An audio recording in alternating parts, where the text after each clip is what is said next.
All right, so you want to jump into essential oils and high blood pressure, huh? Let's do it.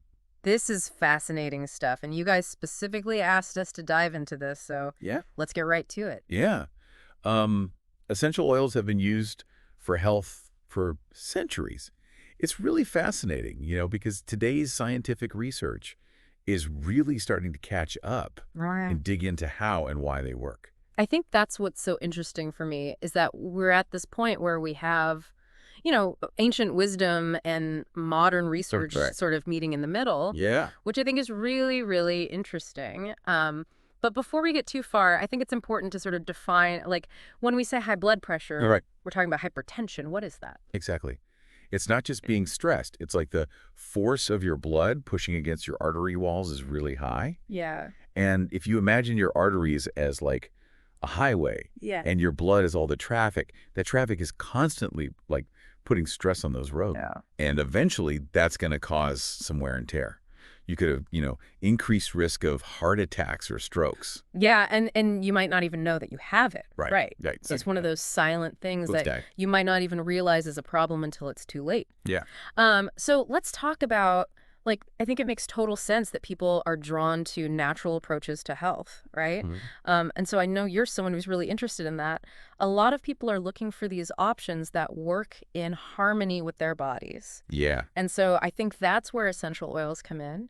You've probably heard people talking about how they can be good for relaxation Yeah. or helping you to reduce stress. Absolutely.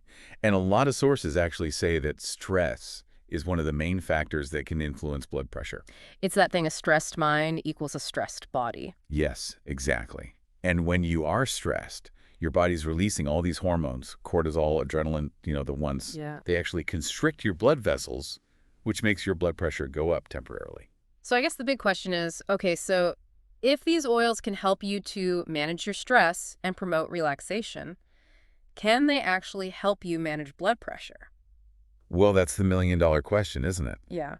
And there is some research, research is ongoing, but one study found that when people inhaled lavender, ylang-ylang, and bergamot Hmm? for an hour, it significantly reduced their blood pressure. 1 hour. Yeah, just 1 hour. Wow. What is it about those oils that does that? Well, lavender, for example, has this compound called linalool. And research suggests that linalool may interact with the GABA receptors in our brains, which actually regulate anxiety. So it's like a chemical process. It's not just, you're not imagining it. Exactly, yeah. Interesting. I'm really curious about the specific oils then and like their individual properties. Right. And we do need to be careful because some oils can be really stimulating, Right. and they could actually increase blood pressure for some people. So it's important to know which ones are okay and which ones we should be careful with.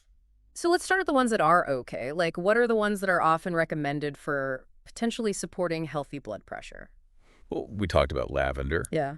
Ylang is another one. It has this sweet floral aroma, and people find it really calming, uplifting. Mm-hmm. And then there's clary sage. Oh, I love clary sage. The smell is amazing. It's a really good one for relaxation, easing tension. What about bergamot? I know that's an Earl Grey tea, which I love, but I've also heard it can be really uplifting as well. Yeah, it's very citrusy and a little bit spicy, and it can be really calming and energizing at the same time. Interesting. A lot of people use it to lift their mood and alleviate stress.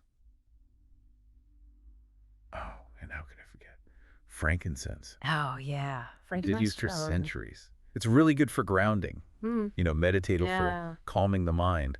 A lot of people find that really peaceful. It's interesting you say that because I actually use essential oils in my own life that way.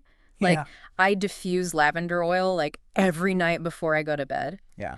It's like a signal, to my brain and my body that it's time to start calming down. Oh, for sure. Yeah. Speaking of calming down, we should talk about sleep because sleep is really important for blood pressure. Yeah, I was just going to say. People don't think about it a lot of times, Yeah. but it's actually really important.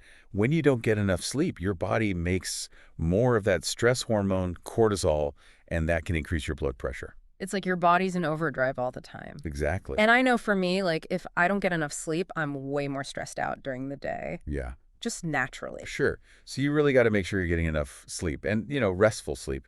A lot of sources I looked at to you need to have a regular sleep schedule. Right. You should do some relaxing things before bed, Yeah. maybe dim the lights an hour or two before bed, that kind of thing. Oh, that's a good idea. It's like those good sleep hygiene tips or whatever. Yeah, exactly. And this is where I think like those calming essential oils can be really helpful, right? Yeah, Like yeah.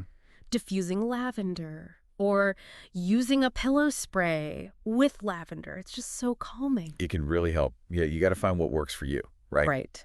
And speaking of what works, we should talk about some other lifestyle stuff that can really impact blood pressure. Things like what you're eating, how much you're exercising. Right, right. Uh-huh. It's so easy to get, I think, really caught up in the allure of like, oh, is there a quick fix for this?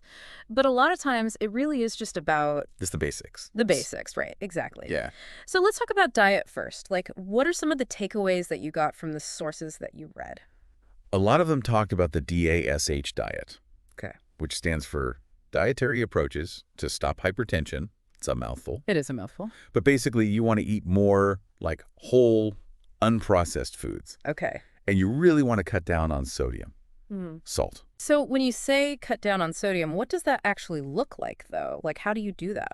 Well, it's mainly processed foods that have a lot of sodium. Oh, So, the packaged snacks and fast These food, those, canned right. soups, that kind of thing. Those all have tons of sodium. It's better to cook at home Oh. with fresh ingredients. makes sense. So more like fruits, vegetables, lean protein, Right. whole grains, all that good stuff. Delicious. Good for you. Exactly. Okay, so then how about exercise? What are we looking at there?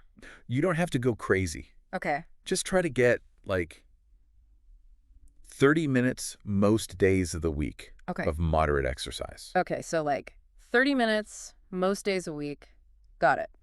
And it can be anything, right? Pretty much walking, swimming, biking, dancing, even gardening can be good exercise. Yeah. Anything to get your heart rate up.